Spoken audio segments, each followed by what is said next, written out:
Bien, muy buenas tardes. Un placer estar de nuevo con ustedes acá en este espacio de nuestro taller de lectura de Kierkegaard. Un placer saludarles a todas las personas que nos están viendo a través del canal de YouTube, a todas las personas que se están conectando aquí en este espacio. Estamos leyendo el texto de O lo uno o lo otro, un fragmento de vida, y esta sesión en la que nosotros vamos a arrancar hoy es básicamente la sesión número 23. Ya es la sesión número 23, 23ª. Estamos leyendo el texto de Siluetas, que como lo habíamos visto es el cuarto texto que corresponde, que digamos que hace parte de los papeles de A. Recordemos que el texto de Kierkegaard está dividido en los papeles de A y en los papeles de B. Los papeles de A quizás resultan más interesantes porque muestran una perspectiva de lo que es la vida estética. Y esto claramente representa una ruptura respecto a digamos, a la comprensión tradicional, hegeliana, racionalista, moderna, puritana, de entender la vida humana, la existencia.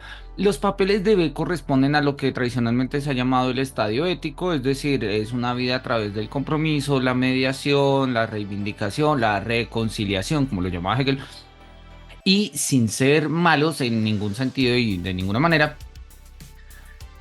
muestran precisamente más bien como la parte en la que Kierkegaard reflexiona cómo sería una vida, pues digamos, siguiendo el orden establecido. Hay unas reflexiones muy interesantes en ese momento, pero como lo hemos visto acá, hay unas consideraciones muy potentes, ¿no?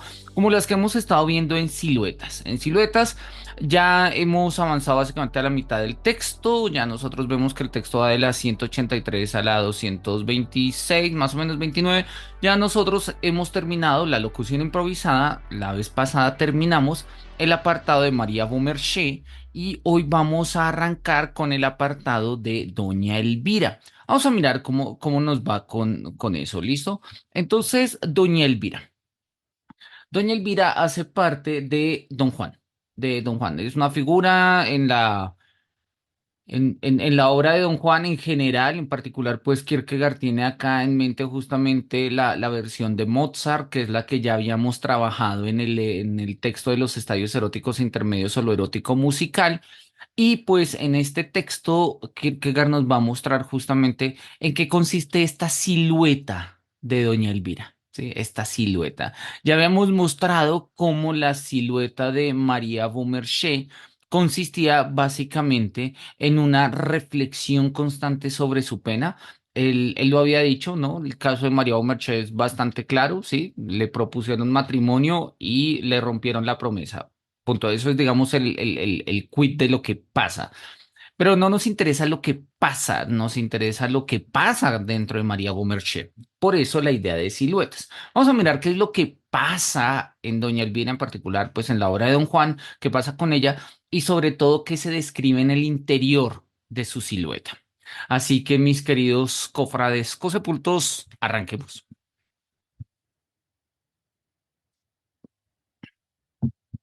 Doña Elvira. Conocemos a esta joven en la ópera Don Juan y no carece de significación para nuestra investigación posterior estar enterado de las noticias contenidas en la pieza respecto de su vida anterior.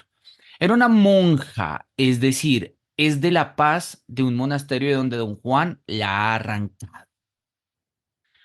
Con ello se aduce a la ingente necesidad de su pasión y esto obviamente pues muestra que si doña Elvira era una monja estaba entregada sobre todo a, digámoslo así, pues la vida monástica, y al estar en la vida monástica desconoce de las pasiones del mundo, pasiones placenteras, excitantes, emocionantes, pero también las dolorosas, las tenaces, las brutales. Con ello se alude a la ingente necesidad de su pasión. Esto es importante, vamos a subrayarlo una vez y de hecho vamos a ponerlo en naranja, puede ser. No se trata de una frívola chiquilla procedente de una institución que ha aprendido a amar en la escuela, a coquetear en los bailes. Que una de estas sea seducida no significa gran cosa. Elvira, por el contrario, ha sido educada en la disciplina del monasterio, aunque ésta no ha logrado destruir la pasión, sino que le ha enseñado a reprimirla y con ello hacerla todavía más impetuosa tan pronto se le permita prorrumpir. Y bueno, de hecho esto es una tesis profundamente psicológica, si se quiere, hasta freudiana. ¿Sí? Las pasiones reprimidas prorrumpen. Las pasiones reprimidas prorrumpen. ¿Sí? El punto de reprimir una pasión es simple y llanamente eh, retenerla como un dique que no aguanta su propia presión hasta que pues la va a romper. Y esto es algo común que va a pasar en el contexto, digamos, en la filosofía de Kierkegaard, en el contexto de su obra. Y va a pasar, o digamos, se va a escribir en general cuando veamos en su momento mucho más adelante cómo la pasión de la fe o cómo la fe es una pasión, en el caso de Abraham tiene sentido esto, ¿sí? Porque Abraham no puede reprimir su pasión, Abraham cree y su pasión es creer, ¿no? Mm, es una consideración un poco curiosa, sobre todo porque nosotros tenemos una comprensión de la fe como don e incluso algunos como virtud. La lectura kierkegaardiana de la fe es de pasión. Y, oye, eso cambia las perspectivas. Eso cambia las perspectivas. Vamos a ponerlo acá, la pasión. Ella es una presa segura para don Juan. Él sabrá cómo traer hacia afuera la pasión salvaje, incontrolable, insaciable, que solo ha de ser satisfecha en su amor. En él, ella lo tiene todo. Y lo pasado no es nada. Si lo abandono, lo pierde todo. También lo pasado. Ella renunció al mundo que entonces se plasmó en una figura a la que no puede renunciar. Y esta es don Juan. A partir de ese momento, ella renuncia a todo para vivir con él. Cuanto más significativo es aquello a lo que renuncia, más rápidamente va apegándose a él. Y eso aplica no solamente a doña Elvira, sino en particular a todos los aspectos de la vida humana. Cuanto más significativo es aquello a lo que renuncia, más rápidamente va apegándose a él. Cuanto más aprisa lo abrace, más terrible habrá de ser su desesperación. Nada tiene importancia para ella, ni en el cielo, ni sobre la tierra, salvo don Juan. En la pieza, Elvira nos interesa en tanto en cuanto su relación con Don Juan tiene importancia para él. O sea, a Don Juan sí le importa su relación con Elvira. Si hubiese de sugerir en pocas palabras lo que ella significa para él, diría que ella es el destino épico de Don Juan. El comendador es su destino dramático. En ella reside un odio que irá tras Don Juan hasta el último rincón, una llamarada que iluminará el escondite más oscuro. Y si aún así ella no lograse descubrirlo, en ella reside un amor que le permitirá dar con él. Ella es partícipe con los demás de la persecución de Don Juan. Pero me decía yo, imagina que todos los poderes fuesen neutralizados, que las aspiraciones de sus perseguidores se hubiesen suprimido las unas a las otras, de modo que Elvira fuese la única próxima a don Juan y que él se entregase a su merced. Entonces el odio sería un arma en sus manos para matarlo, pero el amor de ella lo impediría. No por compasión, pues para eso ella es demasiado grande. De este modo, ella lo mantendría siempre en vida, pues si le diera muerte, se la daría a sí misma. Es decir, que si en la pieza no hubiese más fuerzas en movimiento en contra de don Juan que Elvira, no acabaría nunca, pues Elvira impediría incluso que el rayo, de ser esto posible, no le tocase, para así vengarse, aunque ella no lograría nunca vengarse por sí misma. Listo, bueno, más adelante nos va a contar un poco la anécdota de la obra y vamos a entender qué es lo que está pasando con Elvira y don Juan, pero la premisa es clara y creo que acá entendemos. Elvira ama a don Juan quizás de manera únicamente parangonable con la manera en que lo odia. Bueno, la razón es porque pues lo pierde y bueno, tampoco lo tuvo. Bueno, es algo que habría que mirar un poco en la obra, pero claramente es esto. Nosotros vemos y recordamos en la obra a don Juan literalmente le cae un rayo, ¿no? Bueno, hay distintas versiones, la de Tirso Molina, la de Molière, la de Mozart, etcétera, ¿no? La de Kierkegaard, que tiene ahí como su propia versión. Y la forma que nos presenta acá Kierkegaard es una forma en tensión, es una forma en tensión, donde básicamente lo que nos va a mostrar es que doña Elvira no puede dejar de amar a Don Juan, pero tampoco puede perdonarlo, pero tampoco puede perdonarlo. Entonces, ese es justamente como una de estas tensiones que se establecen y acá es donde la silueta de Doña Elvira se va a volver profunda, porque Doña Elvira es fundamentalmente contradicción. Y oye, pues es algo que vamos a mirar cómo funciona en el contexto. ¿Listo? Vamos a anotarlo acá, anotémoslo, vamos a anotar como Elvira, bueno, Doña Elvira, para que quede así, como una contradicción. Y yo creo que si de la misma manera en que María Beaumarchais nos mostraba precisamente como estos espacios o estos escenarios del rompimiento, de la resaca, de lo que llamamos la tusa acá en Colombia, sí, de esta ruptura emocional, pues doña Elvira nos va a mostrar precisamente estas contradicciones que constituyen el entorno oscuro de una silueta. Entonces, bien, vamos a seguir acá. Veo que se acaban de conectar. Sebastián, un gusto saludarte. ¿Cómo estás? Gusto que estés por acá. ¿Cómo te va? No sé si me puedas escuchar o no. Espero que sí. Supongo que deberías poderme escuchar.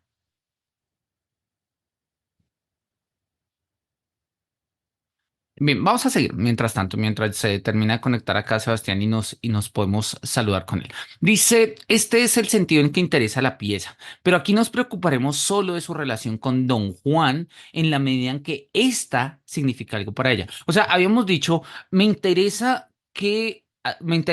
entre todas las figuras entre todas las figuras de la obra, me interesa Doña Elvira porque a doña Elvira le interesa Don Juan. O sea, Don Juan tiene un interés específico en doña Elvira. ¿Y cuál es el interés específico? Pues esta pasión reprimida. Pero no nos interesa porque doña Elvira le interesa a Don Juan. Nos interesa doña Elvira, porque esto es un ejercicio de siluetas y siluetas femeninas, como lo hemos dicho desde el comienzo, ¿no? Entonces, Elvira es el objeto del interés de muchos, pero de modos diversos. Don Juan se interesa por ella antes de que la pieza comience. El espectador la honra con su interés dramático, pero nosotros, amigos de la pena, nosotros la seguimos, no solo hasta la travesía más cercana, no solo en el instante en que entra en escena, no, nosotros la seguimos a lo largo de su solitario camino. ¿Sí?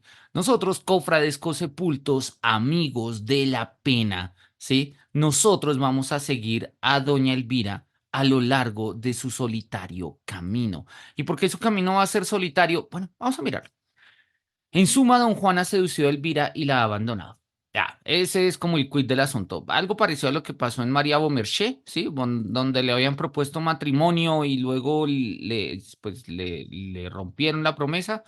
Algo parecido va a pasar con doña Elvira, ¿no? Don Juan promete estar con ella y pues luego no está.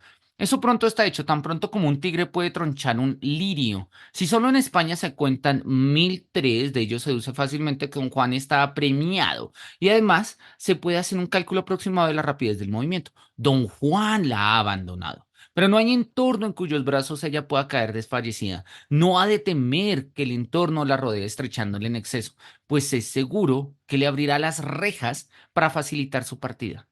No ha de temer que alguien quiera disputarle su pérdida, más bien que haya alguien que quizás se dedique a ponérsela en evidencia, que quizás se dedique a ponérsela en evidencia.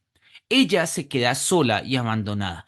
Y ninguna duda la tienta, a diferencia de María Beaumarchais, ¿no? Está claro que él era un impostor y que se lo ha arrebatado todo poniéndola a merced de la deshonra y la ignominia. Mientras que María Beaumarchais sí oscila entre las dudas, doña Elvira no hay una duda que la tiente. Simple y llanamente, pues está, digamos, está en esta tensión entre el odio y el amor que siente hacia don Juan, ¿sí? Tensión que son polos existenciales que nos acuerdan un poco a estas tesis de Empédocles, del amor y odio como fuentes de la naturaleza. Acá podríamos decir que nuestra naturaleza humana, si queremos hablar de naturaleza humana, o nuestra condición humana, si queremos hablar de condición humana, se estructura polarmente. ¿Sí? En términos de polaridades. Eso va a ser una premisa importante y lo habíamos mencionado acá en otra sesión. cuando lleguemos al texto de la enfermedad mortal, también conocido como el Tratado de la Desesperación, donde Kierkegaard define al ser humano como espíritu, y el espíritu es una tensión que no se resuelve entre el infinito entre el todo y la nada, entre lo infinito y lo contingente, entre la pérdida y la ganancia, y en fin. Entonces, ahí está. Este es como el quid de Doña Elvira. Va a quedar sola y abandonada.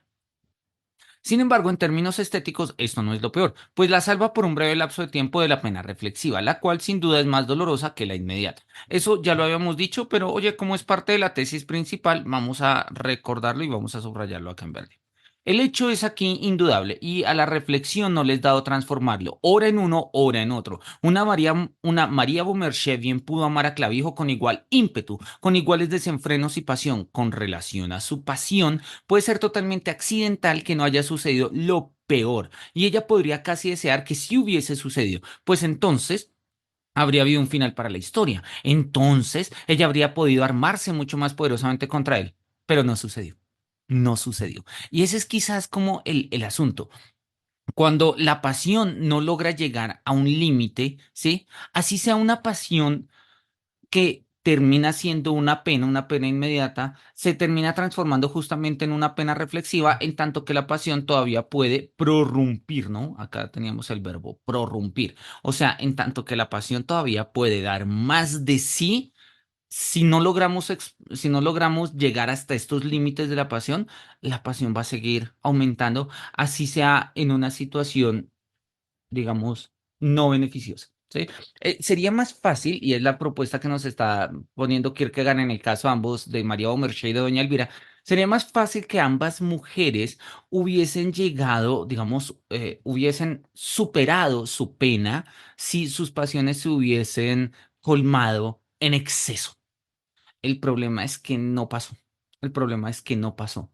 Y yo creo que esto es una cuestión existencial muy profunda que nosotros también tenemos y sobre todo en el mundo actual se ve mucho, ¿no? Nosotros eh, tenemos unas pasiones que de todas maneras nos reclaman el no haberlas llevado al extremo. Eso se llama muchas veces depresión, eso a veces también se llama muchas veces frustración, eso se llama, tiene muchos nombres, podemos verlo de muchas maneras. Y en el fondo tiene que ver con eso, ¿sí? Una decepción por no haber dejado que la pasión llevara su curso. Ahora, ¿habría sido mejor? Difícil saberlo, pero claramente no estaríamos encerrados en una pena reflexiva. Claramente no estaríamos encerrados en una pena reflexiva. El hecho al cual ella se enfrenta es mucho más dudoso. Su verdadera índole será siempre un secreto entre ella y Claudio. Cuando ella piensa en la fría malicia, en la mezquina circunspección requeridas para engañarla, de modo que todo tuviera un aspecto dulcificado a los ojos del mundo, de modo que ella fuera presa de la concurrencia que dice, vamos, por el amor de Dios, no es para tanto. Cuando piensa en ello, puede sentirse indignada y casi enloquecer pensando en la orgullosa altivez frente a la cual ella no significaba nada y que le ha puesto un límite diciéndole, hasta aquí llegarás y no pasarás. Sin embargo, todo puede explicarse de otro modo, de un modo más bonito. Pero desde el momento en que la explicación es otra, el hecho mismo es otro. Y esto es una premisa hermenéutica profunda en el horizonte digamos, de las condiciones existenciales. Y a mí siempre, digamos, me ha gustado mucho desde que la conocí, desde que conocí esta formulación, y nos va a acercar un poco a esta idea nietzscheana de no hay hechos, solo hay interpretaciones. No hay hechos, solo hay interpretaciones. Y ya lo miramos. El resto del párrafo dice, por eso la reflexión se pone a trabajar enseguida y la pena reflexiva es inevitable, que creo que, pues, digamos, en este sentido es claro. Pero expliquemos un poco el alcance filosófico de estas premisas, ¿sí? Cuando Kierkegaard nos dice precisamente, vamos a ponerlo en amarillo, me parece bien, como para hacer el contraste.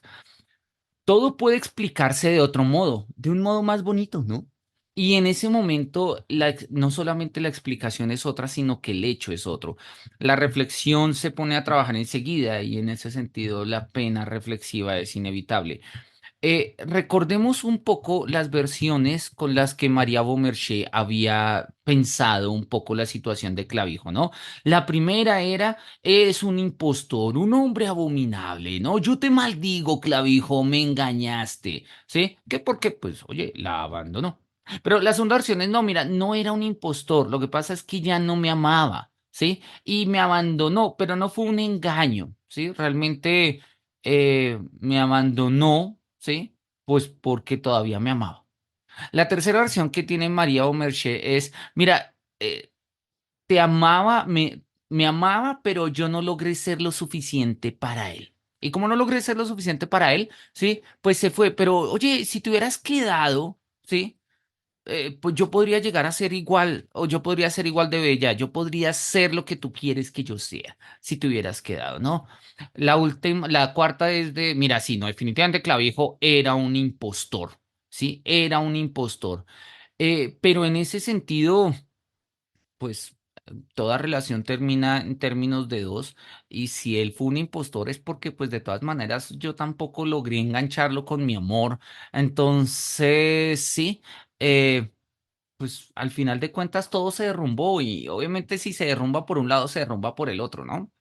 La quinta versión que pone María Beaumarchais es, mira, no, Clavijo no era un impostor, ¿sí? Lo que lo arrancó de mi lado no lo sé, no lo conozco, es algo que completamente me desborda, ¿sí? Pero tengo una certeza, él no me engañó, pero pues ni idea, esto se acabó y no entiendo por qué. Estos son dudas y es una María Beaumarchais que le empieza a dar vueltas precisamente a por qué Clavijo se fue. Sí, y ya habíamos visto en su momento que nosotros pasamos precisamente por estas etapas también, y que no son exactamente etapas, son formas, de hecho podrían ser más de cinco, seis, ocho, formas en las que nosotros nos contamos un ¿qué pasaría si? Contárnoslo de manera diferente hace que el hecho sea diferente. Y eso va a dar pie precisamente, repito, a una clave hermenéutica que Nietzsche se va a expresar en términos de no hay hechos, solo hay interpretaciones.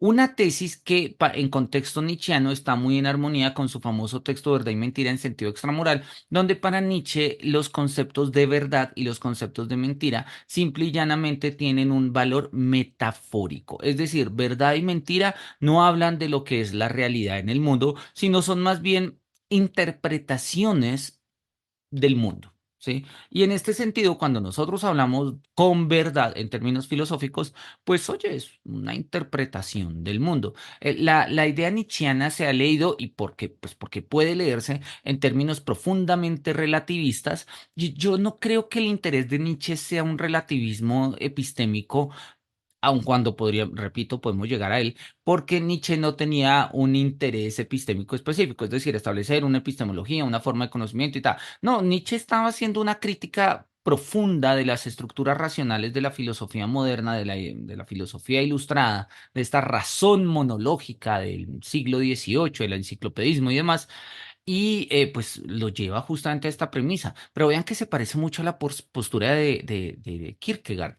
¿Cuál es como la distinción? Mientras que para Nietzsche la tesis de no hay hechos, solo hay interpretaciones, aplica, digamos, en el ámbito cognitivo, y va a tener un alcance profundo en digamos, en el legado de la hermenéutica, particularmente en la hermenéutica de Gianni Vattimo. La postura de Kierkegaard tiene más bien un carácter existencial, y si nosotros quisiéramos ver un correlato de esta tesis, tendríamos que leerla en Paul Ricoeur. En Paul Ricoeur, cuando en su texto Tiempo y Narratividad nos muestre cómo la existencia narrativa depende justamente de una, digamos, de una estructuración narrativa de la identidad. Eh, entonces la identidad narrativa da pie a una existencia narrativa. Pero Paul Ricoeur, para evitar precisamente los excesos relativistas a los que puede llegar esta tesis nietzscheana, va a diferenciar de manera muy lúcida entre el idem y el ipse. Y hay cosas en el yo que son yo de idem, de mi propia identidad, ¿sí? Y hay otras que son yo del término de la ipseidad. No es exactamente así, aun cuando Paul Ricoeur dice que funciona así también en términos fenomenológicos. Entonces, el contexto de la identidad terminaría siendo una especie de aspectos no disponibles, o sea, de los cuales no puedo no narrarlos de esa manera, no es que sean necesarios, pero digamos no me están disponibles a otros efectos. Y mientras que el tema de la ipseidad sí puede narrarse. Pongamos un ejemplo muy puntual. Si yo digo, no, es que estoy enfermo de, no sé, de cualquier cosa, de migraña, entonces no basta decir, no basta contarme la historia de que no estoy enfermo de migraña, porque eso es algo que no constituye los aspectos propios que pueda disponer yo en una historia. Entonces, esa identidad narrativa no constituye una existencia narrativa, pero hay otros aspectos en los que sí. Hay otros aspectos en los que sí, sobre todo aspectos existenciales, aspectos hasta cierto punto emocionales, donde justamente, ¿sí? En la manera en la que podemos dar otra explicación a los hechos, ¿sí? Los hechos mismos han cambiado. Los hechos mismos han cambiado. Entonces vamos a ponerle acá una pequeña nota, vamos a ponerle acá como un confrontar Nietzsche y Ricoeur, con eso nosotros sabemos de qué estamos hablando. Bien, sigamos. Don Juan ha abandonado a Elvira. En el mismo momento todo está muy claro para ella y no hay duda de que mantendrá la pena confiada en el locutorio de la reflexión. Ella enmudece en su desesperación. Con un único bombeo de sangre, la pena atraviesa todo su cuerpo y la corriente se precipita hacia afuera como una llama. La pasión la inunda de luz y se hace visible en el exterior. Odio, desesperación, venganza, amor, todo prorrumpe para revelarse visiblemente. En ese instante es pictórica. En ese instante es pictórica. Por eso la fantasía nos muestra de inmediato una imagen de ella y lo exterior no se hace indiferente. La reflexión al respecto no se vacía de contenido y su actividad no carece de importancia, ya que selecciona y desecha. Si ella misma en ese momento es un tema para la representación artística, es una cuestión muy distinta. Pero cuando menos una cosa es cierta, y es que en este instante ella es visible y puede ser vista. Naturalmente no en el sentido de que esta o aquella Elvira real pueda ser realmente vista, lo cual la mayoría de las veces equivale a decir que no se la ve, sino en el sentido de que la Elvira que nos imaginamos es visible en su esencialidad. En el desborde de la pasión, en el desborde de la pasión, podemos ver a Elvira. Podemos ver a Elvira, ¿sí? Odio, desesperación, venganza, amor, ¿sí? Todo prorrumpe al mismo tiempo y nos permite entender la silueta. Nos permite ver la silueta, nos permite ver la esencia de esta silueta, ¿sí? No de esta, no de tal o cual Elvira, ¿sí? Que pues de pronto no nos dejaría ver. En cambio, la prorrupción de la pasión nos deja ver, porque es una mirada que apunta a la profundidad, porque las pasiones dan profundidad. Eso es tesis de Kierkegaard desde el comienzo, eso es tesis de Kierkegaard desde el comienzo y la hemos visto desde el comienzo y recordemos cómo lo dice Kierkegaard, ¿no? Cuando Kierkegaard dice precisamente, volvémoslo a mirar, que de hecho es una de las de los diapsalmatas sobre el que siempre volvemos, porque me parece muy interesante, me parece muy interesante. Dice Kierkegaard acá, ¿sí? Dejemos que otros se lamenten de que corren tiempos malos. Yo me lamento de que corran tiempos mediocres, pues están desprovistos de pasión. Los pensamientos son débiles y frágiles como encajes y ellas mismas patéticas como encajeras. Los pensamientos de sus corazones son demasiado mediocres para ser pecaminosos. Quizás si un gusano abrigase tales pensamientos, podría ser considerado un pecado, pero no tratándose de una persona que ha sido creada a imagen y semejanza de Dios. Y más adelante nos dice, vergüenza debería darles. Por eso mi alma retorna siempre al Antiguo Testamento y a Shakespeare. Allí se siente al menos que los que hablan son seres humanos. Ahí se odia y se ama, se asesina a los enemigos, se condena a la propia descendencia y a toda la estirpe. Ahí se peca. Para Kierkegaard, y eso es algo que, de hecho, de eso va a tratar el concepto de la angustia y sobre todo la enfermedad mortal, ¿sí? De cómo la perspectiva del pecado se entiende en términos de condición de subjetividad. Lo que pasa es que nosotros, repito, tenemos una comprensión bastante moralizante del pecado. Y para nosotros el pecado casi coincide con el mal moral. Y oye, mira, está hablando de que se asesina, se condena, se mata. Sí, obvio, es mal moral, ¿sí? Eso no es que esté bien. Pero para Kierkegaard, Kierkegaard justamente trata de mostrar cómo El mal moral no consiste, o sea, no coincide, no necesariamente coincide con el pecado. Y con ello distancia ética y religión, que es algo que había quedado pegado con Kant, que había quedado pegado con Diderot, que había quedado pegado con básicamente toda la propuesta ilustrada.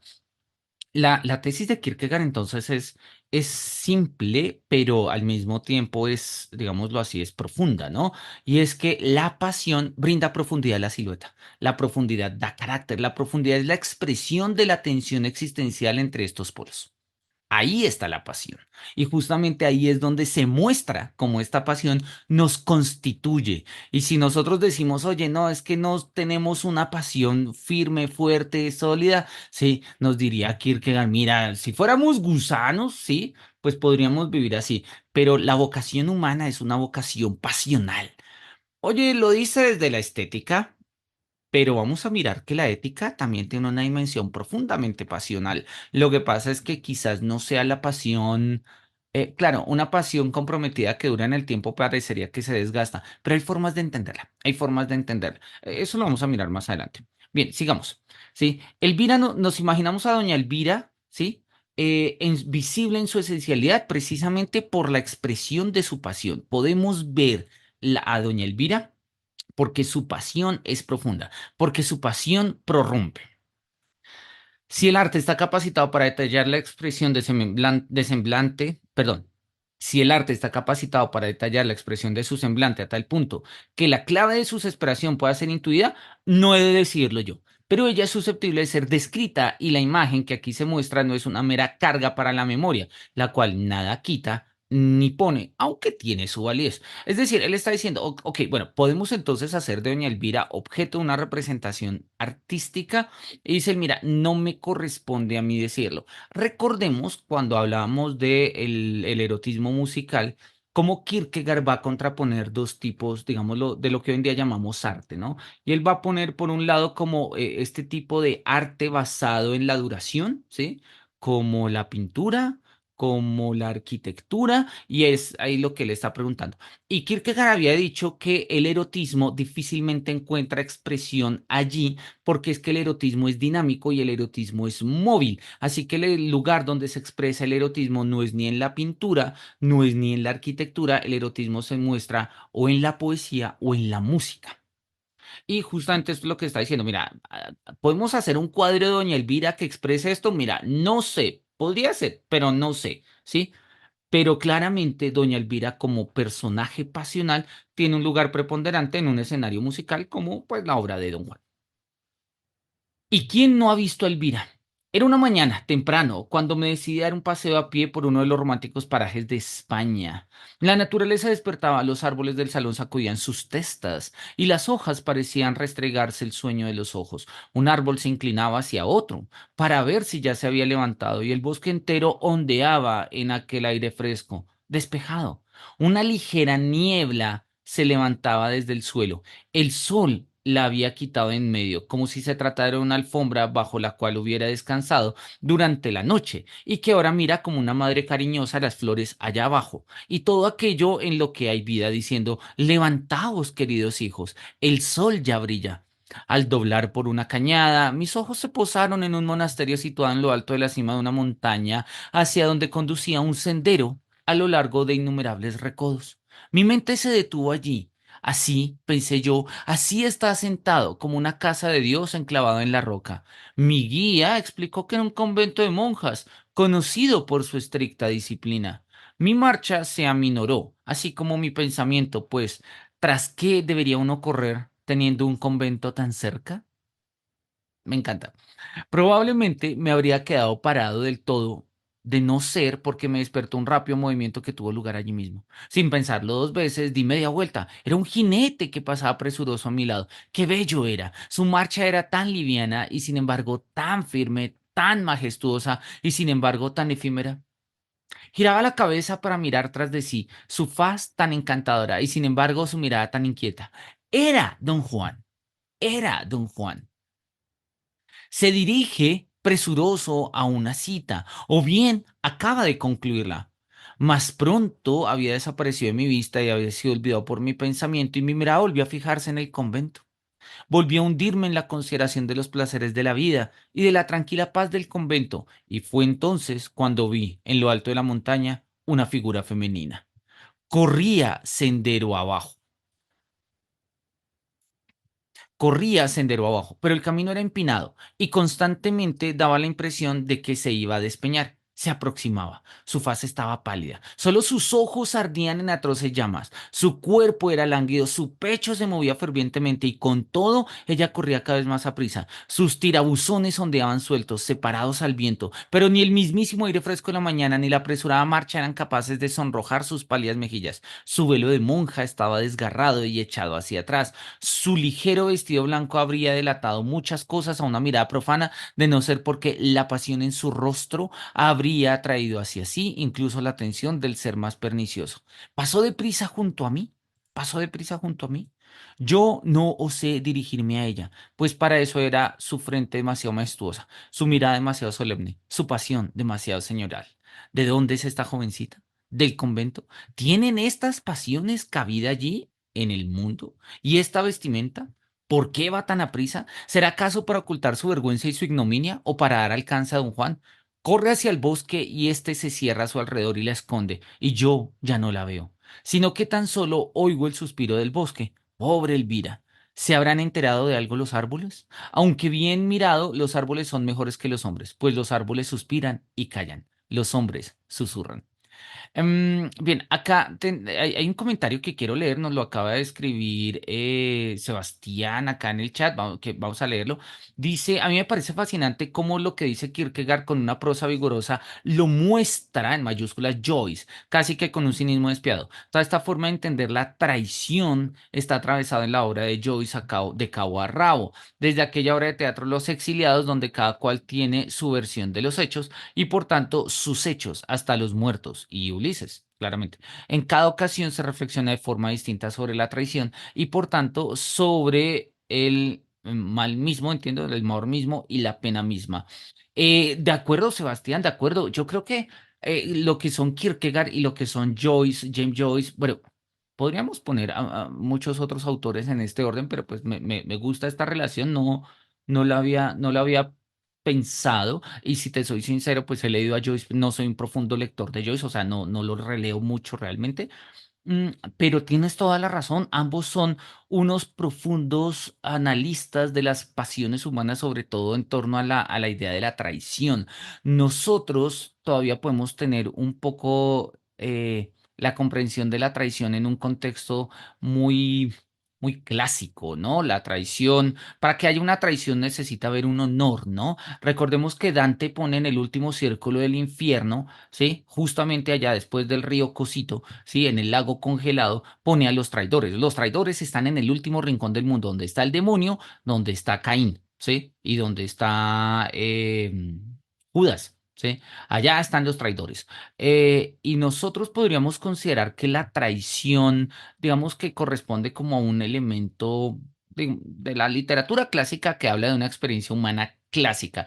Y si bien es cierto, ello lo único que evidencia es cuánto nos falta entender a nosotros hoy en día lo que significa humanamente la traición. Nosotros muchas veces nos sentimos traicionados, ¿sí? En contextos de deslealtad, en contextos familiares, en contextos laborales, sobre todo nuestras relaciones laborales están llenas de unas traiciones jurídicamente permitidas, pero que son traidores, traiciones profundas, son traiciones profundas. Me queda la referencia y, oye, te la agradezco de verdad. Creo que vale la pena volver sobre los textos de Joyce nuevamente. Vale la pena volver sobre ellos.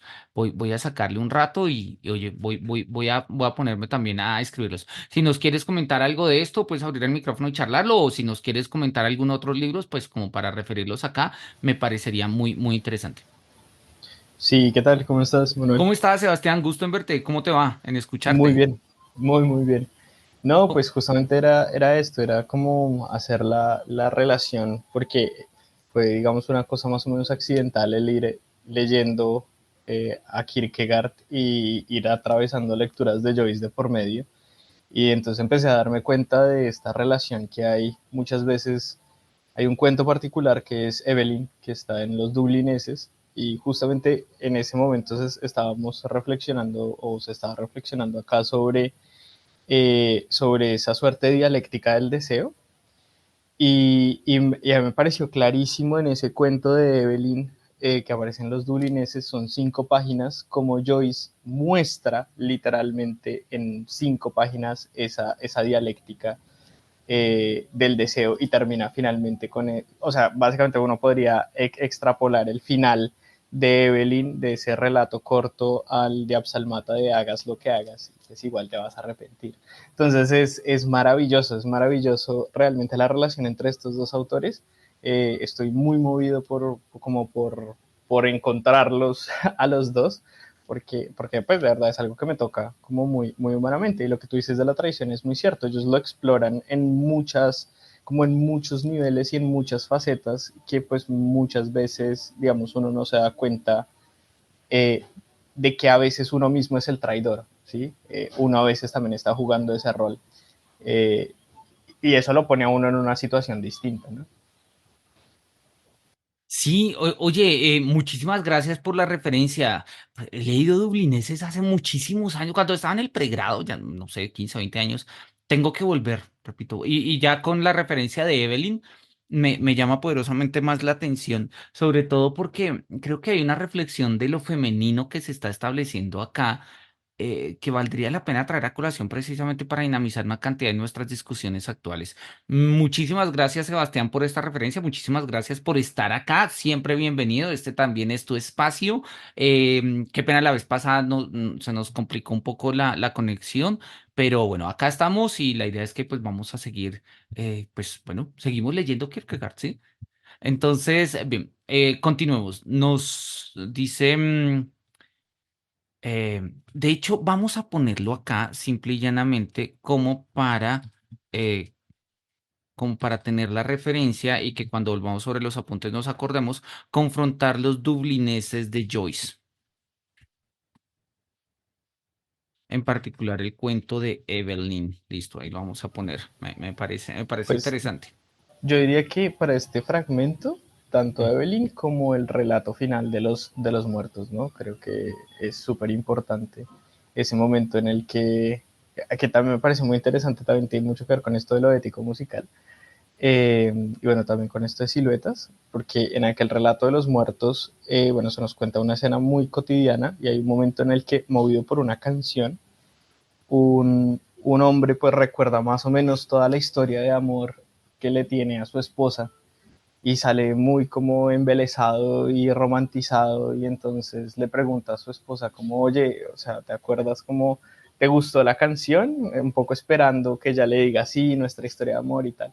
Y ella le dice, sí, me recuerda a un amante que murió velándome en la ventana. Entonces, el, el cambio es absoluto, ¿no? El cambio que muestra y el flujo de conciencia, obviamente el monólogo final, que es completamente conocido por todos, pues es muy bonito y tiene todo, o sea, tiene todo que ver con esto, tiene todo que ver con cómo vamos reflexionando siempre la pena desde distintas perspectivas y cómo una sola pieza nos puede mover desde muchas, muchas perspectivas, ¿no? Ujú. Oye, mira, si estaba buscando acá en internet el índice de dublineses, me apareció en Wikipedia. Y sí, claro, pues mira, acá valdría la pena tener en cuenta, obviamente, pues esto, Evelyn, que es el que nos estás mencionando. Una joven abandona sus planes de fugarse con un marinero. Y el de los muertos, me dijiste que está, pero no lo puedo cerrar, no lo puedo mover. Ah, ya lo puedo mover acá. El de los muertos, ¿no? Gabriel Conroy acude con su mujer a una celebración en casa de sus tías al final de la noche. Tras una revelación sentimental de su mujer, la que nos acabas de mostrar, medita sola sobre el sinsentido de la vida. Con más de 15.000 palabras, este cuento también ha sido considerado novela corta. Fue llevado al cine en el 87 por el director John Huston. Mira, eso sí no sabía que había una versión fílmica de este cuento. John Huston, no lo reconozco realmente. Fue director, guionista, actor de El Halcón Maltés, El Tesoro de la Sierra Madre, The African Queen, creo que la vi, sí. The Man Who Will Be King. Bueno, no lo tengo acá muy presente, pero oye, interesantísima la referencia. Definitivamente voy a buscar ahora en un rato los dublineses, deben estar por ahí en alguna parte de la biblioteca. De hecho, creo que la tengo, es en la de allá. Y voy a echar una mirada. Hoy no me acuesto sin leerme Evelyn que quedé completamente. digamos, conectados sobre todo, porque estamos mirando estas historias, ¿no? Ya hemos mirado la historia de Antígona, ya vamos con María Beaumarchais, estamos ahorita con Doña Elvira y creo que va en sintonía de todo esto. Nuevamente, gracias, Sebastián, por aportarnos a este espacio con tus valiosos comentarios. Bien, entonces sigamos acá con Kierkegaard. Kierkegaard dice, mira, ya en este primer momento Elvira, o sea, recordemos, ¿no? Lo que acabamos de leer es cómo él fantasea, obviamente es un poco, y lo dice acá, además porque me gusta cómo lo dice, sí, ¿quién no ha visto a Elvira? Sí, o sea, como obvio, todos hemos visto a Elvira, pero Elvira resulta visible en la medida en que nosotros, pues, veamos justamente el prorrumpir de esta pasión. Si no, pues esta Elvira tal vez no haya sido realmente vista, ¿no? No en el sentido de que esta Elvira real pueda ser realmente o vista o no. La Elvira que nos imaginamos es visible en su esencialidad. ¿Y quién no ha visto a Elvira? ¿Quién no ha visto a Elvira? De todas maneras, todo, de una u otra forma, todos hemos visto a Elvira. ¿Sí? Es un poco como la formulación. Yo le dice, mira, yo la vi, ¿sí? Estaba en España, ya, obviamente es una formulación poética, ¿no? Yo estaba en España y pues iba caminando y vi un convento y vi un jinete y era Don Juan, ¿sí? ¿A dónde iba? ¿De dónde venía? ¿Qué pasaba? Y del convento bajaba una figura femenina corriendo, ¿sí? Con una pasión en su rostro inalterable y no me atreví a interrumpirla, no me atreví, ¿sí? A interactuar con ella, simplemente la dejé pasar y pues ahí está, yo la vi, ahí iba, Elvira, ¿sí? Y dice, listo, ya en este primer momento Elvira permite ser representada y por más que el arte en el fondo no pueda hacerse cargo de ello, porque sería complicado encontrar una unidad expresiva que además contuviese la multiplicidad de todas las pasiones, el alma reclama verla. Esto es lo que he intentado sugerir con la pequeña imagen que he esbozado más arriba. Justamente no era mi intención representarla, sino que pretendía sugerir que era pertinente que se la describiese, que no se trataba de una lunática ocurrencia por mi parte, sino de una válida exigencia de la idea. Con todo, este no es más que un primer momento, y por ello debemos seguir a Elvira aún más lejos. ¿Sí? Entonces, me gusta esto, me gusta cómo lo dice, el alma reclama verla. Uno dice como, ay, mira, ¿sí? ¿Por qué te estás imaginando a Elvira así? Él no lo va a decir desde el comienzo, él no lo había mencionado justamente al comienzo del texto. Él dice, a nosotros, Elvira, nos interesa, de hecho lo dice, nos interesa desde el comienzo, nos interesa, ¿sí? En el contexto acá, nosotros, amigos de la pena, la seguimos, no solo hasta la travesía más cercana, no solo en el instante en que entra en escena, no, o sea, a nosotros no nos interesa la Elvira como personaje literario que entra en escena o como personaje artístico que entra en escena en una escena. No, nos interesa la profundidad de Elvira. La seguimos en el camino, ¿sí? Elvira es objeto del interés para muchos por modos muy diversos, ¿sí? A nosotros nos interesa, ¿sí? El tránsito. Y por eso vamos a mirarla desde antes. Vamos a mirarla desde antes. Y él lo estaba diciendo ahí, ¿sí? No es simple y llanamente su apariencia en escena y lo que aparece en la obra.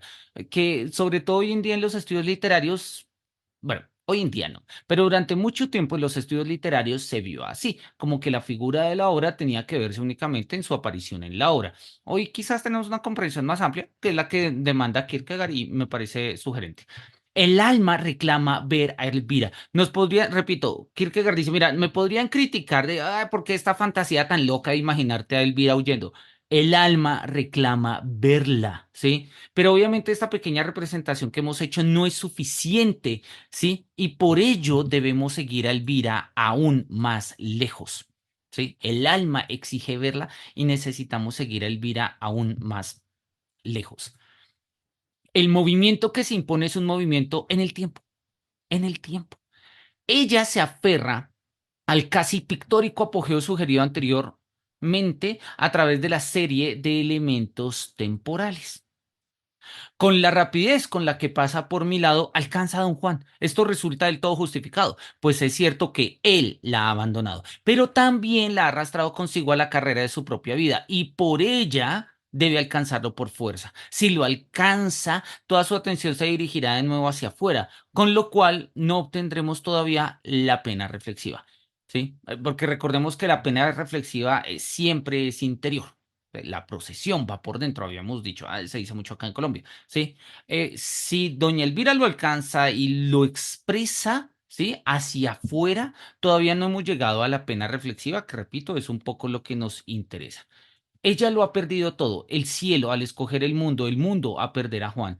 Por eso no tiene a dónde acudir, salvo a él. Y solo estando cerca de él puede mantener la desesperación a raya, ya sea callando las voces interiores con el ruido del odio y de la amargura, aunque estos solo suenan con énfasis cuando don Juan está presente en persona, ya sea manteniendo la esperanza. Esto último da ya a entender que los determinantes de la pena reflexiva están presentes, pero aún no podrían obtener tiempo suficiente para recogerse en su interior. Antes, ella debe llegar al cruel convencimiento, se dice en la adaptación de Cruz. Esto es una adaptación de... Ah, pues leamos la nota directamente. Cruz 15, referencia al acto uno, escena 6 de Don Giovanni de Mozart, ¿sí? En la versión pues que se presentaba en Copenhague en 1807, bueno, etcétera, ¿sí? Y vamos acá, crucen. Si con lo que ha sucedido no está ya convencida de que don Juan era un impostor, no lo estará nunca. Pero mientras exija una prueba adicional, logrará con éxito a lo largo de una inquieta y errante vida ocupada en perseguir a don Juan, evitar la inquietud de la tranquila desesperación.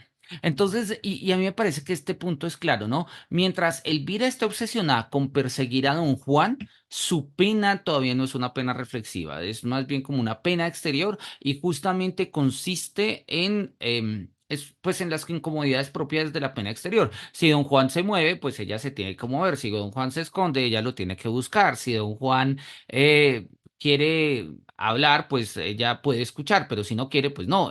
Sí, entonces es como todavía está muy exteriorizado precisamente esta pena. Pero como lo habíamos dicho, y lo acaba de mencionar, de hecho lo dice él, ¿sí?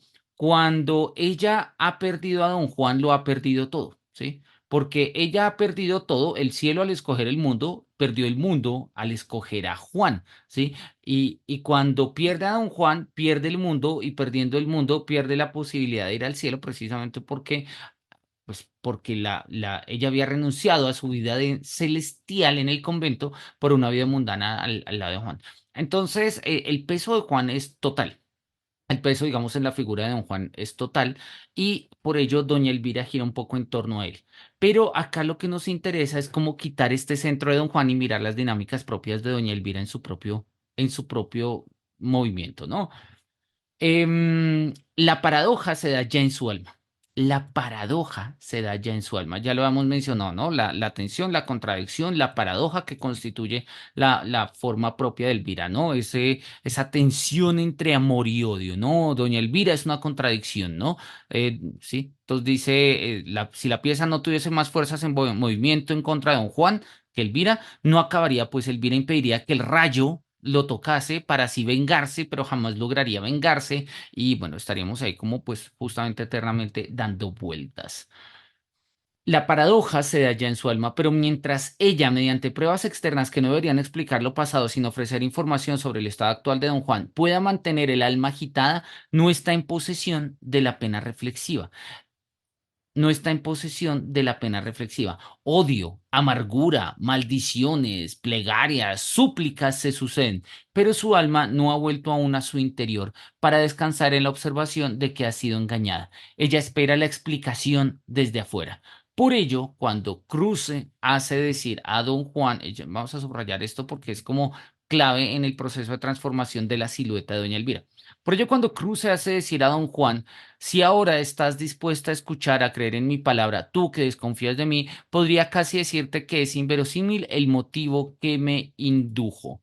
Miremos a ver si la nota 16 nos dice algo adicional. No, simple y llanamente es una referencia en la página 20, pues de hecho en la misma página de la referencia anterior. Listo, dice, si ahora estás dispuesta a escuchar, a creer en mi palabra, tú que desconfías de mí, podría casi decirte que es inverosímil el motivo que me indujo. Uno debe cuidarse muy bien de creer que lo que a oídos del espectador suena a broma, para Elvira tiene ese mismo efecto. Para ella, este parlamento es reconfortante, pues ella reclama lo inverosímil y lo creerá justamente porque es inverosímil. ¿sí? Porque como ya doña Elvira ha hecho una serie de, digamos, ha hecho el proceso eh, in- interior, pero que busca su hacimiento, o sea, busca su fuente, su agarre en el exterior. Y ella ya ha hecho el movimiento interior de descartar un poco, bueno, es impostor, no es impostor, me engañó, no me engañó, ¿qué es lo que está pasando acá? Necesito que don Juan me lo diga, ¿sí? Y yo ya agoté en mi pensamiento todas las posibilidades racionales. Así que o me sale con algo muy racional e inverosímil, o no me sale con nada. Y si me sale con ello, pues es consistente, funciona para la pena agitada. No, eso no funciona para una pena reflexiva. Para la pena reflexiva no hay nada más peor que las explicaciones inverosímiles, porque entre más vueltas le damos, más sufrimos. Entre más vueltas le damos, más sufrimos. Claro que sí, Sebastián, puedes hacer un comentario en términos psicoanalíticos. Acaba de ver el mensaje. Dale, dale, prende el micrófono, por favor. Sí, es simplemente un comentario en la página anterior que habla de la esperanza.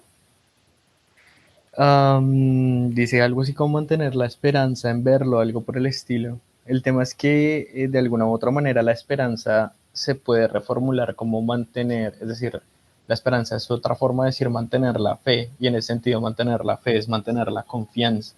Y aquí lo que sucede es que la confianza se está dirigiendo hacia un objeto que, digamos que en términos psicoanalíticos, eso era lo que quería agregar, está yéndose hacia futuro. Y ahí es cuando en psicoanálisis, no sé, por ejemplo, Simón Bransky será uno de los que va a mantener esas tesis, que va a diferenciar dos formas de ansiedad o de angustia, una angustia que es patológica y la otra angustia que es existencial. Y va a decir precisamente que la angustia patológica es aquella que impide el movimiento, aquella que se queda muy en lo superficial y genera puro sufrimiento. Mientras que la angustia existencial es aquella que se desata del objeto que genera angustia y queda suelta, digamos, un poco en la nada, ¿no? Queda girando un poco libremente. Entonces, recuerda muchísimo, o es una de las muchas conexiones que uno podría establecer entre el psicoanálisis de corte existencial y estos textos de Kierkegaard, pues que son valiosísimos en términos terapéuticos. Yo estoy de acuerdo contigo. Yo creo que subrayo profundamente eso. Yo no soy psicoanalista ni nada, ni manejo escenarios terapéuticos, pero yo creo que leer a Kierkegaard, como leer a los grandes clásicos, y esa es tesis de Nucho Ordine, ¿no? El reivindicador de los clásicos importantes ahorita del siglo XXI, que de hecho falleció el año pasado. Nucho Ordine insistía en que leer a los clásicos es una forma de terapia del espíritu humano. Sí, no necesariamente una terapia específica, pero una terapia, es una terapia del espíritu humano. Y recordemos que al final de cuentas los textos de Kierkegaard, así como la génesis del psicoanálisis, pues se dan en una serie de necesidades de entender, pues, pues las funciones y los alcances mismos de lo que es la terapia, ¿no?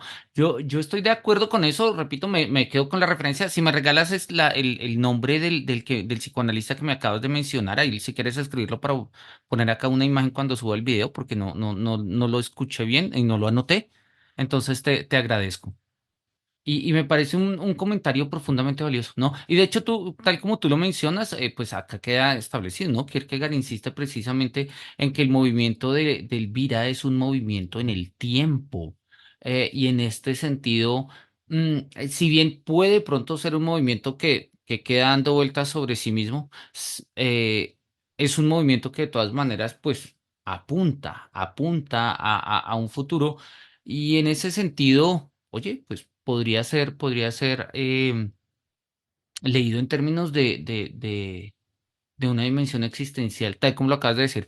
Ah, mira, acá se llama Simón Bransky. ¿Es colombiano? No tenía ni idea. Vamos a chismosear. Vamos a chismosear acá a nuestro amigo Bransky. No tengo ni idea. ¿Tú eres psicólogo, psicoanalista o es por interés que lo conoces? O digo, no sé, me siento yo mal como colombiano no conociendo esto. No, sí, sí, soy psicólogo, Ajá. sí, y me muevo mucho, digamos, como en las terapias existenciales, Mm, humanistas. ok. Entonces, ¿Logoterapia y tales también? eh, tengo un conflicto casi que con la génesis, no con la génesis, pero sí como con las presuposiciones últimas de un dualismo mente-cuerpo, de la logoterapia. entiendo. Entonces estoy tratando de hacer como una suerte de reconciliación logoterapéutica, a ver si podemos reconciliarnos como con ese monismo ontológico en ese sentido. Chévere, chévere. Oye, ¿y tú desde dónde nos estás escuchando? ¿Desde dónde nos sigues a todas estas? Toronto, Canadá. Toronto. Ah, bueno, oye, pues cuánto gusto, cuánto gusto. Un Mm, placer, ¿no? Un placer estar acá. Su merced sabe mucho. no tanto como quisiera, pero bueno, parte de la labor es divulgarlo. Eso es como parte de mi vocación filosófica. Oye, mira, claro que sí, doctor Simon Bransky estuvo en la Universidad Javeriana. Claro, esto es octubre de 1977, esto es de hace mucho. Pero me voy a quedar acá con el nombre. Veo que hay varios libros, psicoanálisis y sufrimiento, ensayos clínicos. Chévere. Oye, bueno, no, mejor dicho, pues comprada la referencia, Sebastián, comprada la referencia. De verdad, encantadora. Voy a echar una mirada, repito, no, pues, este tipo de temas me llaman la atención sin que yo sea experto, más bien con la curiosidad filosófica que nos caracteriza en la búsqueda de saber. Y oye, Es pues justamente en este primer libro que tienes ahí, que dice Manual de Psicología y Psicopatología Dinámica. acá en este, sí. Justamente en ese es donde él establece la diferencia entre angustia existencial y angustia clínica y angustia patológica. Pues va a ser esa referencia de que un poco la angustia existencial, bueno, para el que no sepa, y está bien que no se sepa, las pulsiones en psicoanálisis funcionan un poco como vectores que tienen un origen y se dirigen hacia algún lado, hacia algún objeto de referencia, digámoslo así, y tienen de alguna u otra manera una magnitud, ¿no? Una fuerza, uno ama como con determinada fuerza, uno ama más una cosa que otra. Las pulsiones siempre se dan en términos pasionales. Entonces, en ese sentido, lo que dice Simón Bramsky ahí es que cuando la pulsión se queda un poco estancada siempre en el mismo objeto, genera una angustia que es una angustia de sufrimiento, que es un poco lo que muchos terapeutas, porque te lo escuché un poco la vez pasada decir, es lo que muchos terapeutas dicen el sobrepensar, pero en realidad no es que esté mal el sobrepensar, en realidad lo que hay que hacer es desatarnos del objeto para que el pensamiento fluya, digamos, un poco más libremente, para que no estemos reflexionando siempre sobre el mismo objeto, cansinamente sobre el mismo objeto, sino que logremos extender la reflexión sobre otras áreas de nuestra vida. Y ahí ya se vuelve una angustia existencial que moviliza al sujeto hacia algún lado, que siempre es positivo. Oye, buenísima esta referencia, chévere, gracias por la mención. Yo creo que es justamente parte de lo que hemos estado hablando. Y si nosotros volvemos al texto, de hecho, espérate, porque estoy seguro que esto lo habíamos mencionado al final de la sesión pasada. Espérate, volvemos acá al texto. Tiene Sí, que ver correcto. con esto.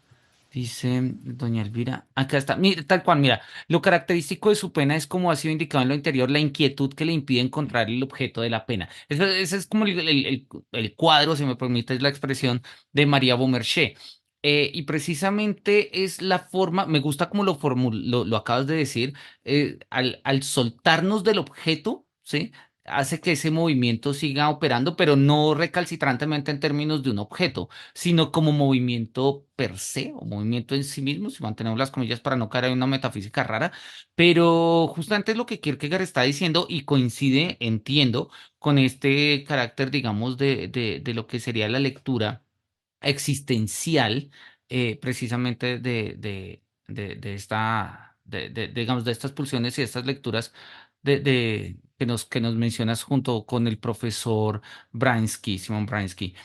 Oye, mira, sí, tal cual. Recordaba que precisamente Kierkegaard hablaba de cómo se trata de una inquietud que no tiene objeto en la pena, que no tiene objeto en la pena, o que, pues, podríamos decirlo, que no ha encontrado este objeto o que lo ha soltado, me atrevería yo incluso a decirlo. Chévere. Bien, si vamos un poquito más adelante acá a ver cuánto más nos va a decir Kierkegaard de Doña Elvira. Dice lo siguiente. Al permitir que don Juan y Elvira colisionen, estamos ante la elección de dejar que don Juan sea el más fuerte o bien de que lo sea Elvira. Si es él, perdón, si él es el más fuerte, toda actuación de ella no debe tener significación alguna. Ella exige una prueba para llegar al cruel convencimiento. Él es lo bastante galante como para no permitir que tal prueba falte. Pero naturalmente ella no se convence y exige una nueva prueba pues lo de exigir la prueba es un alivio y, y la falta de certeza es reconfortante, porque la falta de certeza precisamente abre la posibilidad a una respuesta mejor, a una certeza mejor. Entonces, la falta de certeza es reconfortante si yo tengo la posibilidad de demandar y de pedir esas certezas, ¿sí? No es reconfortante cuando la falta de certeza da en un escenario vacío, da en un escenario vacío. Ella acaba siendo un testigo más de las proezas de Don Juan. Más también podríamos imaginarnos como a Elvira como la más fuerte. Y a mí me encantan estos ejercicios hipotéticos de Kierkegaard, ¿sí? Donde básicamente dice, mira, pasa una cosa, pero podríamos imaginarnos otra, ¿no? Había pasado también, lo habíamos visto con el ejemplo de María Beaumarchais, con el ejemplo de Antígona. Dice, no sabemos que Antígona vivió así y tales, ¿sí? Y fue castigada por su tío Creonte por enterrar a su hermano y tales. Pero, ¿qué pasaría si nos imaginásemos que Antígona supiera exactamente su destino? ¿Cómo viviría Antígona? Nos lo había dicho con María Beaumarchais. Podríamos imaginarnos, si es lo que de una u otra forma se infiere el texto, que después de superar a Clavijo, pues María Beaumarchais se casó y pues, pero ya deja de ser María Beaumarchais, porque Beaumarchais es de Clavijo Beaumarchais. Entonces, pues lo dejamos. ¿Sí? Pero ¿qué pasaría si María Beaumarchais se quedara en su pena y tal, ¿no? Acá no lo vuelvo a poner, ¿no? Podemos pensar a Don Juan como el más fuerte, pero podríamos imaginarnos a Elvira como la más fuerte. Eso sucede raramente, pero, pues, oye, podríamos imaginárnosla. Esto sucede raramente, pero por galantería hacia el sexo femenino lo consideremos.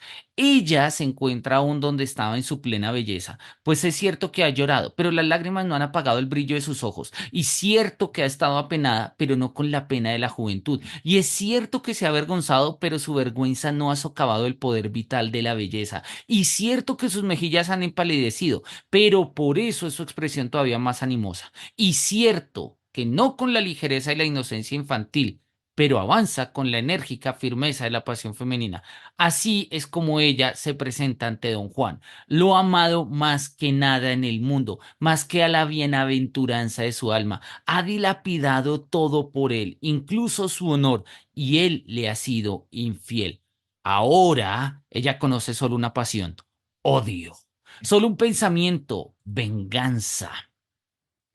De este modo es tan grande como Don Juan, pues el hecho de seducir a todas las jóvenes es la expresión masculina de lo femenino que corresponde a dejarse seducir una vez con toda el alma y ahora a odiar o, si así lo preferimos, a amar al propio seductor con una energía que ninguna esposa tiene, ¿sí? O, ¿por qué no? Como lo habíamos dicho antes, las dos, ¿sí? Amar a Don Juan a tal punto de no dejarlo ir, pero odiarlo a tal punto de no dejarlo ir. De esa manera se presenta ella ante don Juan. No le falta valor para desafiarlo. No lucha por principios morales, lucha por su amor. Un amor que ella no basa en el respeto. Ella no batalla para convertirse en su consorte, batalla por su amor. Y este no se contenta con una fidelidad penitente, sino que reclama venganza. Reclama venganza, porque son pasiones profundas. ¿Sí? Como lo estamos mirando precisamente hace un rato, ¿no? No, no, y lo acaba de decir, no se guía por principios morales, no se guía por principios morales, no es como, oye, mira, ya don Juan te pidió disculpas, te dio la excusa inverosímil que tu desesperación estaba buscando. Si nos imaginamos a una Elvira débil, eso puede pasar, pero si nos imaginamos a una Elvira fuerte, fortalecida por su propia pasión, esto no es suficiente, ¿sí? La pasión exige venganza. La pasión exige venganza. Esto me recuerda mucho y lo habíamos mencionado ya en una sesión hace un tiempo, no me acuerdo ahorita en cuál fue, tal vez en la de Antígona, cuando hablábamos del poder timótico, del cual nos habla Sloterdijk en Ira y Tiempo, ¿sí? Cuando Sloterdijk habla en Ira y Tiempo del poder timótico, dice que justamente la tradición occidental, ¿sí?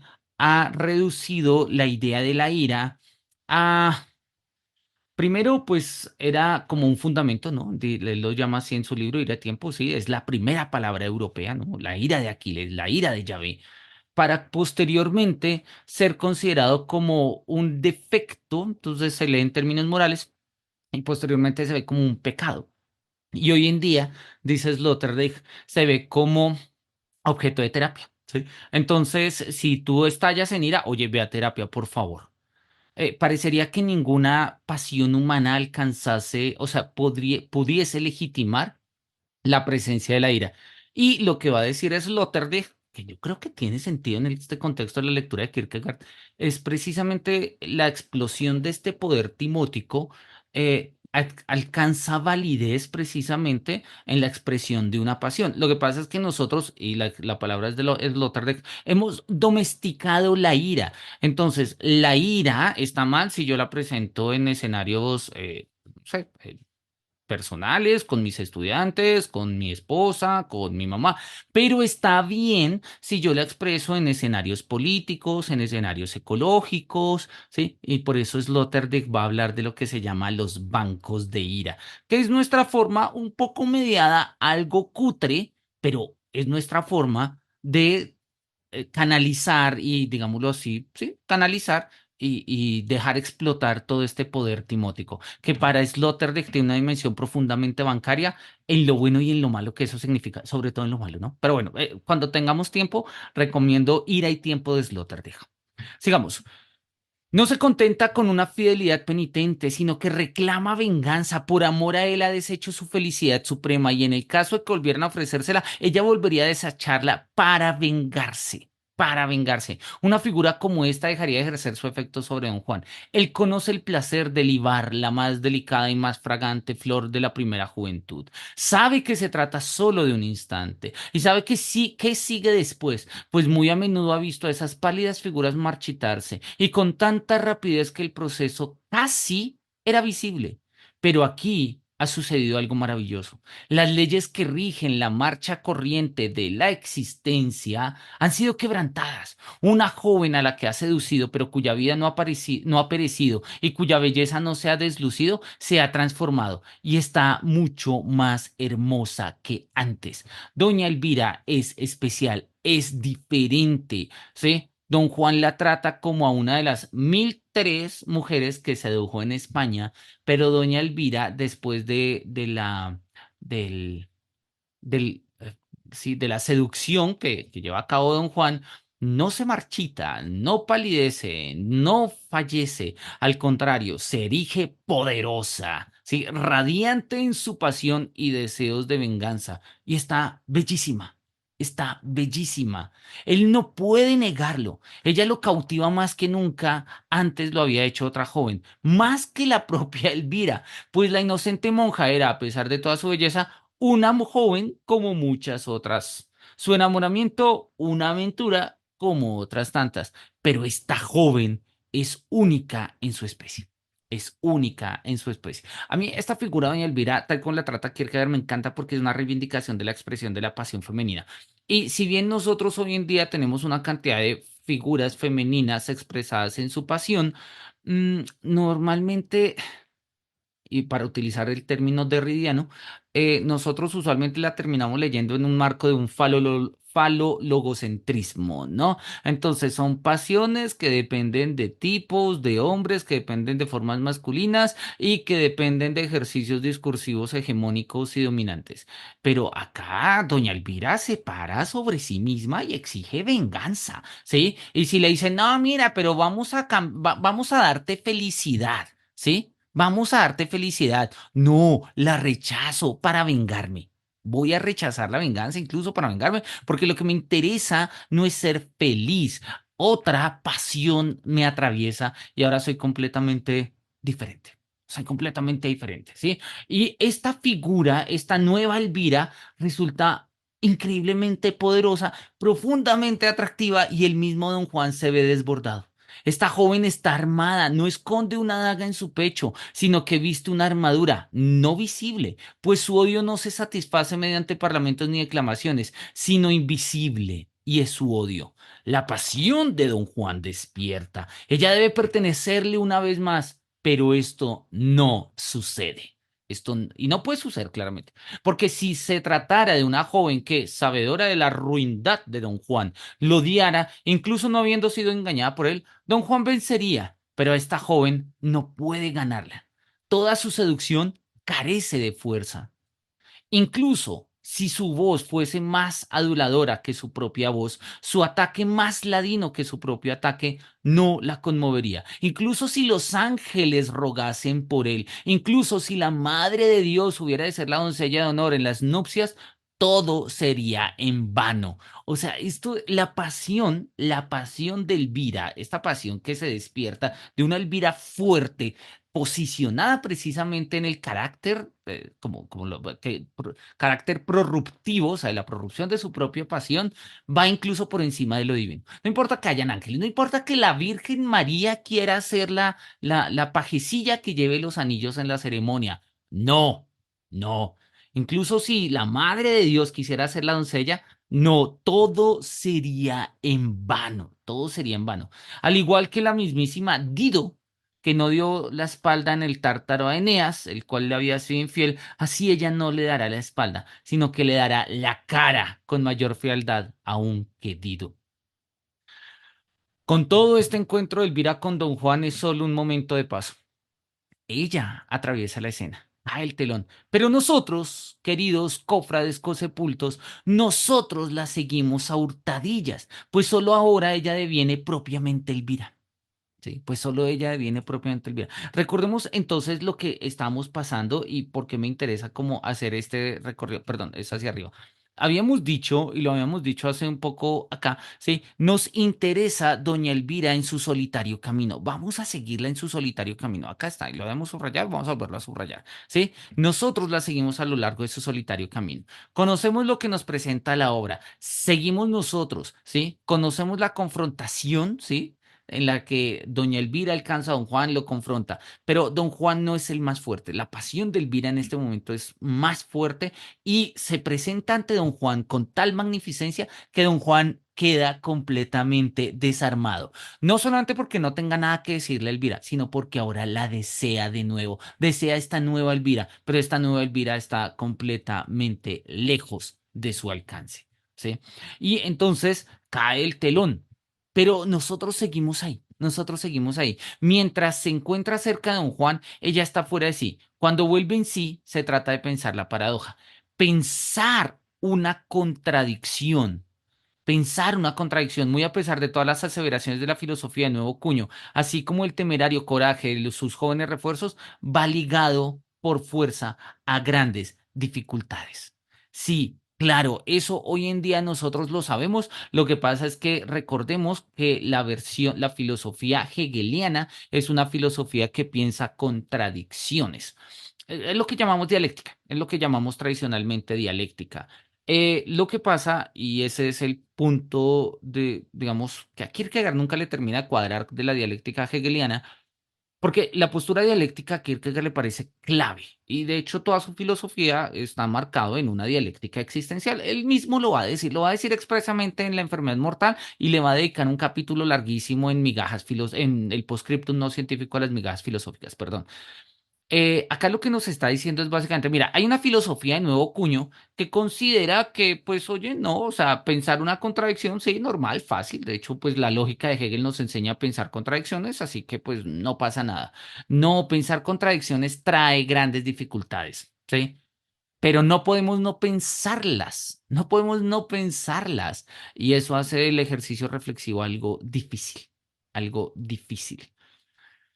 Ni qué decir tiene que a una jovencita le perdonaríamos que encuentre dificultades, por más que esta sea la tarea que le ha sido asignada a la hora de pensar que aquel a quien ama es un impostor. Esto lo tiene en común con María Beaumarchais, y sin embargo, hay una diferencia en el modo en que cada una de ellas alcanza la paradoja. O sea, Doña Elvira y María Beaumarchais son dos siluetas diferentes. El hecho de al que María debía ceñirse era en sí mismo tan dialéctico que la reflexión, con toda su concupiscencia, tenía que captarlo de inmediato.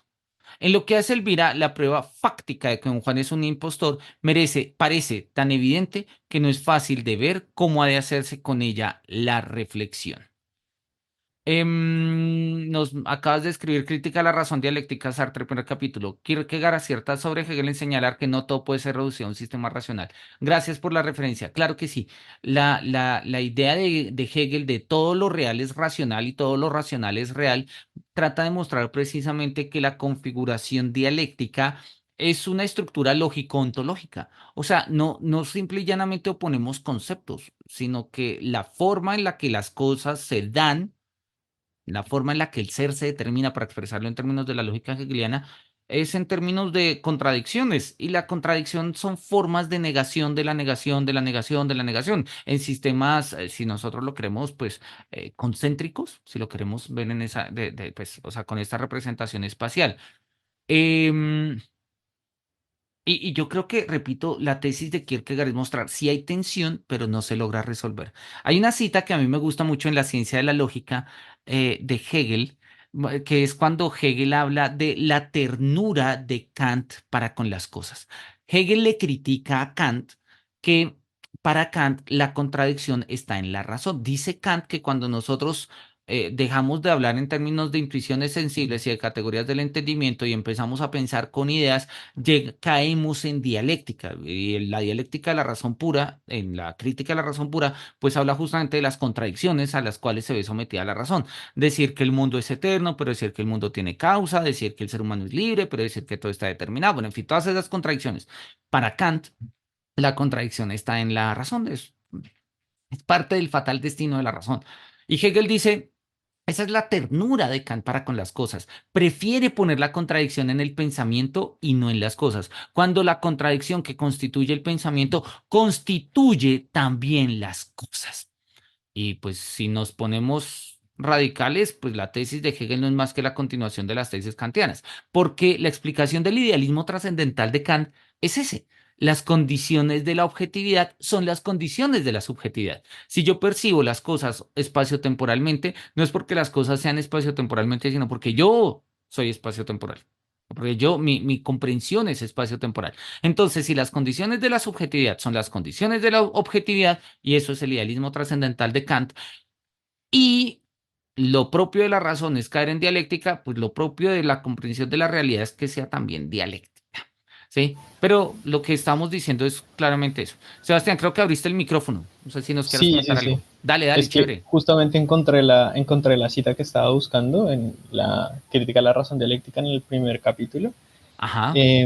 Dice Sartre, lo voy a citar literalmente, hablando sobre Kierkegaard y este acierto que Kierkegaard hace sobre Hegel. En este capítulo, Sartre lo que hace es más o menos comparar a Kierkegaard, Hegel y Marx un poco, ¿no? Diciendo que el marxismo es, a juicio de Sartre, la única filosofía posible, al menos para su tiempo. Y sin embargo rescata a Kierkegaard diciendo lo siguiente: el hombre existente no puede ser aislado por un sistema de ideas. Por mucho que se pueda pensar y decir sobre él, el sufrimiento escapa al saber en la medida en que está sufrido en sí mismo, por sí mismo, y en que el saber es impotente para transformarlo. El filósofo construye un palacio de ideas y vive en una choza. Claro que Kierkegaard quiere defender a la religión sobre Hegel. Y bueno, continúa. Pero era justamente este acierto que me gustaría señalar de Oye, Sartre. muchísimas gracias. Y esa frase es muy, muy famosa y de hecho se ha citado mucho la crítica que le hace Kierkegaard a Hegel de trata de hacer un palacio de ideas, pero el ser humano o él mismo se queda viendo afuera. Es decir, una filosofía que es capaz de explicarlo todo, pero no se explica a sí mismo, ha fallado. Ha fallado como propuesta universalista. Y en algún momento, pero creo que eso fue más bien en una clase y no en uno de estos escenarios, habíamos mostrado cómo lo que en términos de filosofía se llama la tensión entre el pensamiento objetivo y el pensamiento subjetivo, repito, en términos de historia de la filosofía, es algo que constantemente va marcando estas denuncias. Cuando la primera versión que hasta ahora yo he rastreado es la de la crítica de Sócrates a Anaxágoras. Sócrates le dice, no, es que Anaxágoras dice que hay un nous, una inteligencia que organiza el mundo, y uno le dice, ay, chévere, entonces vamos a poder explicar nuestro lugar en el mundo, y pues no, eso no se puede. ¿sí? Y va a ser algo parecido a lo que le va a criticar Pascal a Descartes. Cuando Messier Descartes explica ya en Summa Thesis Universalis, en claridad y distinción y en un método que en 4 pasos es capaz de darle sentido analítico a una realidad, ¿sí? Discreta, pues todo el mundo dice, lo explicamos todo. Por lo menos el mundo físico quedó explicado. Y pues el mundo moral, pues también, porque Descartes también lo explica.